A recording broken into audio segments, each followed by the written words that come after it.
रे आली रे आली रे आली रे आली रे आली रे होली आली रे आली रे आली रे आली रे आली रे आली रे होली।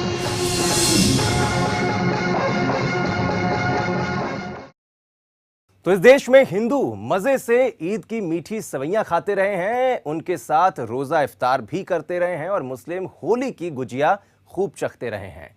ऐसा करने से किसी धर्म का बदलना नहीं कहा जाता, बल्कि एक सामाजिक रिश्ता इससे मजबूत हुआ है और आगे भी होता रहेगा। लेकिन अब बहुत से लोग हैं जिन्हें डर भी लगता है कि कोई उन्हें अपने रंग में न रंग दे। चले नजर डालते हैं। जबकि रंग का दिन सिर्फ रंग के लिए है, इसमें कोई पूजा पाठ या फिर धार्मिक कर्मकांड के लिए कोई जगह नजर नहीं आती।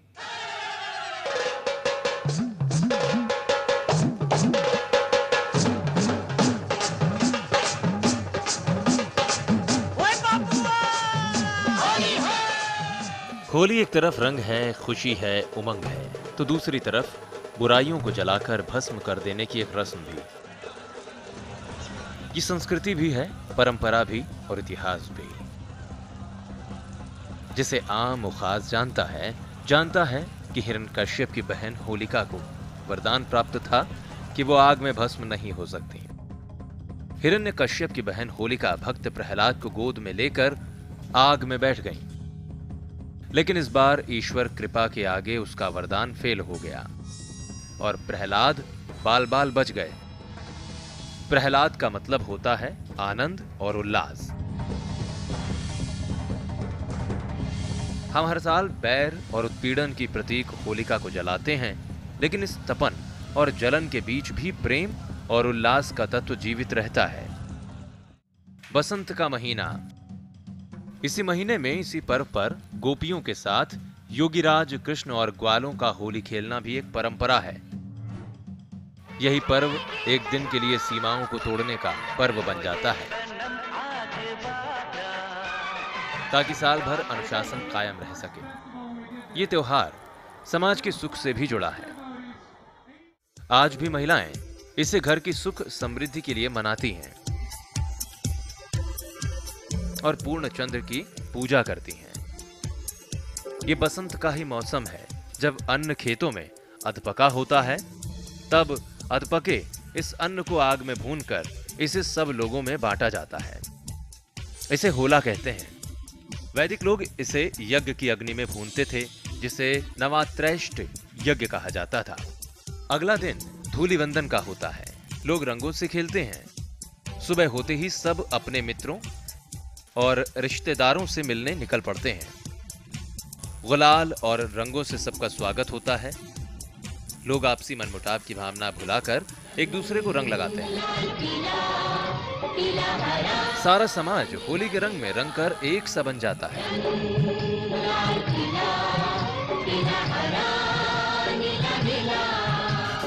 ये होली में ही हो सकता है जब जेठ को रंग में सराबोर किया जा सकता है।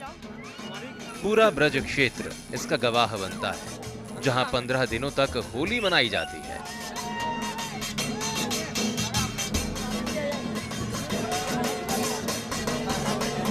यही कुमाऊं की गीत बैठकी, हरियाणा में दुल्हंडी, बंगाल में दोल जात्रा, महाराष्ट्र में रंग पंचमी, गोवा में शिमगो, पंजाब में होला मोहल्ला, दक्षिण गुजरात के आदिवासियों से लेकर छत्तीसगढ़ की होली तक पूरा देश होली के रंगों में सराबोर होता है। मध्य प्रदेश के मालवों की बात तो कुछ और ही है। वो कौन है जो होली के रंगों में डूबने की चाहत न रखता हो। कवियों और साहित्यकारों से लेकर फिल्मकारों तक होली को सबने अपनी अभिव्यक्ति का माध्यम बनाया है। महाकवि सूरदास ने वसंत और होली पर 78 पद लिख डाले। पद्माकर ने ढेरों रचनाएं होली पर लिखी। आज सेक्युलरिज्म का ढोल पीटने के बावजूद भी दिलों में दरार महसूस होती है, लेकिन सूफी संत हजरत निजामुद्दीन औलिया, अमीर खुसरो और बहादुर शाह जफर ने होली पर जो साहित्य लिखा वो बेजोड़ है। ऐलान करो। यहाँ तक कि बॉलीवुड ने भी फिल्मों में होली को अपनी पटकथा का हिस्सा बनाया। और दिन होली का हम सब होली खेलने आए हैं।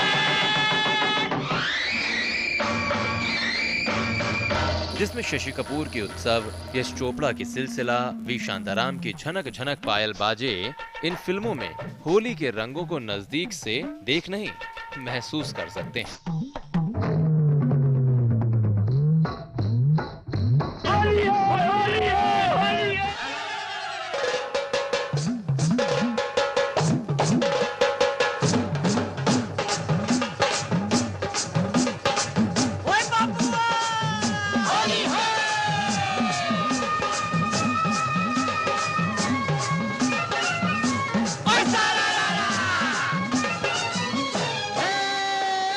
आज न छोड़ेंगे,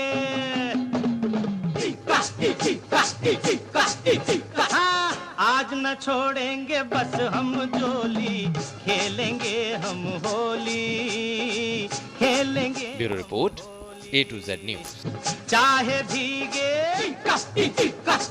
चाहे भीगे तेरी चुनरिया, चाहे भीगे रे चोली, खेलेंगे हम होली। तो 21वीं शताब्दी के तथाकथित सभ्य भारतीय ये सुनकर हैरानी जता सकते हैं कि मुगल बादशाहों के साथ साथ हिंदू मुस्लिम होली को मिलकर खेलते रहे हैं। शाहजहां ने तो इसे ईद गुलाबी का नाम दिया था, जबकि आज सेक्युलरिज्म का ढोल पीटने के बावजूद भी दिलों में दरार महसूस की जा सकती है। लेकिन सूफी संत हजरत निजामुद्दीन औलिया, अमीर खुसरो और बहादुर शाह जफर ने होली पर जो साहित्य लिखा वो बेजोड़ है।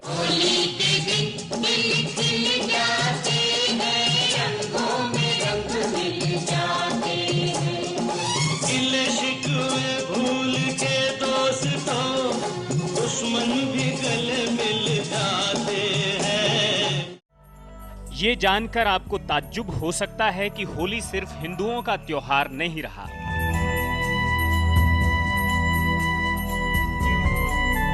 बल्कि बसंत का मादक मौसम ही इस तरह के किसी त्योहार की दरकार पेश करता है।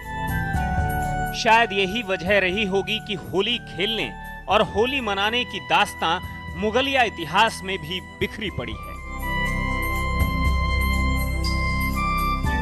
बाबर और हुमायूं को अगर छोड़ दें तो अकबर और आगे का मुगल वंश गंगा जमुनी तहजीब में पलकर बड़ा हुआ।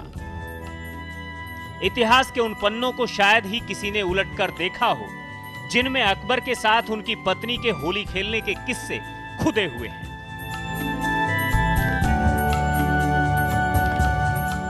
अकबर के समय होली के दिन मेलों का आयोजन किया जाता था, जिसकी सभी तैयारियां खुद अकबर की निगरानी में पूरी होती थी।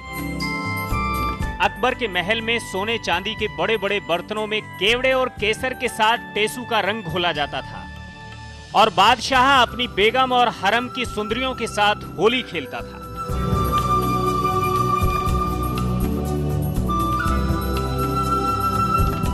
शाम को महल में उम्दा ठंडाई, मिठाई, पान और इलायची से मेहमानों का खैर मकदम किया जाता था। साथ ही मुशायरे, कव्वालियां और नृत्य गानों की महफिलें सजती थी।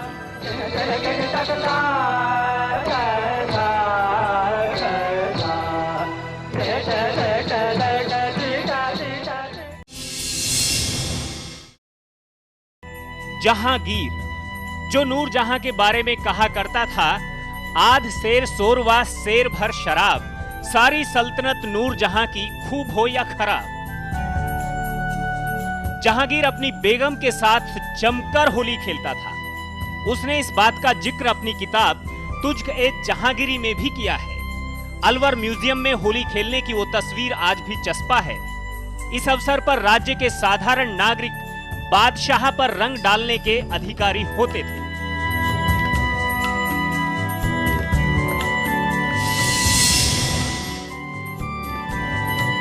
शाहजहां के आते आते होली ईद एक गुलाबी में तब्दील हो गई।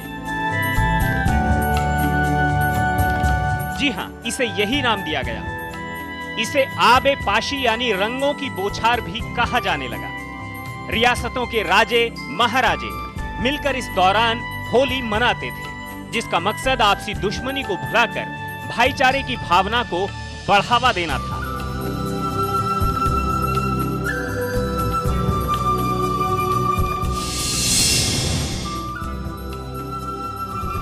और आखिरी मुगल बादशाह बहादुर शाह जफर के समय में भी होली सामाजिक सद्भाव का सबसे बड़ा जरिया बन गई। जफर के मंत्री लोगों को रंग लगाने जाते थे। बहादुर शाह जफर होली खेलते भी थे, होली गाते भी थे और होली लिखते भी थे।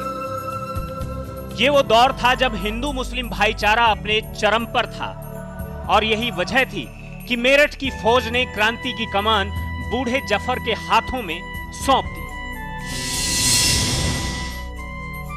इस देश में हिंदू मजे से ईद की मीठी सेवइयां खाते रहे हैं, उनके साथ रोजा इफ्तार करते रहे हैं और मुस्लिम होली की गुजिया खाते रहे हैं।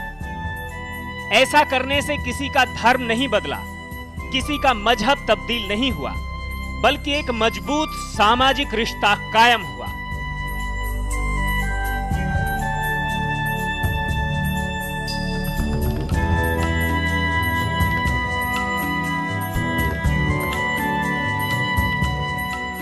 मगर अब ऐसे लोग सुर्खियों में हैं जिन्हें डर लगता है कि कोई उन्हें अपने रंग में ना रंग दे।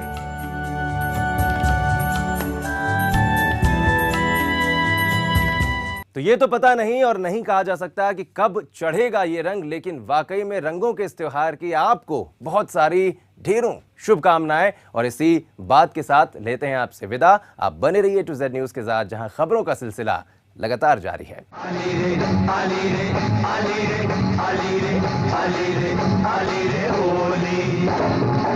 आली